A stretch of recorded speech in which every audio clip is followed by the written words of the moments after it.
maxaad kala socotaa gabdhaha xadgudubyada ay kala kulmaan gaangiska ka dilaacay Muqdisho cabsida laga qabo qolyahan gaangiska oo sii kordhaysa qataraha aad kala kulmi karto ayaan kula wadaagi doonaa koorse daawade muuqaalkan like saar sidoo kalena ku soo biir page-kaygan Cabdilqaadir Xuseen Canshuur waadna ku mahadsan tahay tixgelinta codsiyada real Madiina man maqlaysiin yaa jirtiina Allah wariya ma baqan wariya qaarana tirsanaa wariya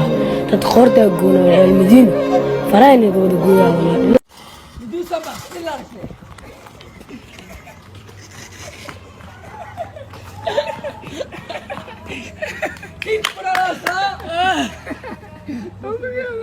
inaad ku noolaato caasimad dal waxa ay ka dhigan tahay halka ugu wanaagsan ee lagu noolaado waa haddii ay ka jiraan ilbaxnimo waxbarasho iyo dhowrka ciwaan ee horumarku ka kooban yahay dhalinta ku dhaqan Muqdisho ayaa ilbaxnimada u arkaya wax ka baxsan anshaxa dhaqanka iyo diinta markaad maqasho gaangis waxa ku sawirmaya waa qolyaha maanduuriyaha isticmaala ama kuwa iibiya waana maafiyo nabadda ka jecel qulqulka dhiigga aadanaha bilowga dhaqan xumada dhalinyaradan ayaa ka soo bilaabatay qaabka hab socodka kuwa ay dilootay maanduuriyaha laakiin haddu waxa ay maraysaa in wixii ka dambeeyo qorox liica in raxraxan ay u socdaan iyaga oo ku weysan mindiyo baangado faasas ujeedadooduna ay tahay in haddii aad ka hor timaado ay ku qabtaan noloshu ay ku dhaafiyaan ama ciqaabo ay ka mid tahay in tinta qarsho lagaga xiiro ama bitiri fotada ay kaa geliyaan dhammaan xulashooyinkan waxaa iska leh warjoogahooda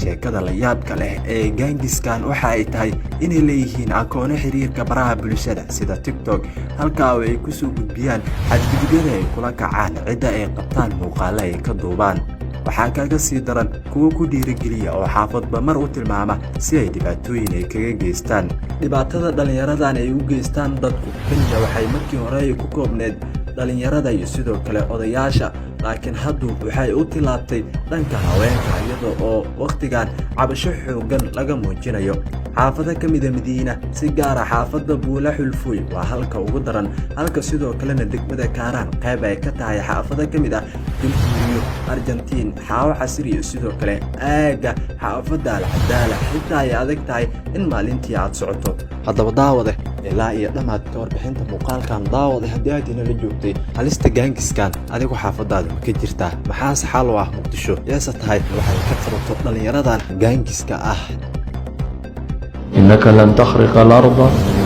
ولن تبلغ الجبال طولا dhulka kor soconin baa Ilaahay leeyahay adigoo kibirsan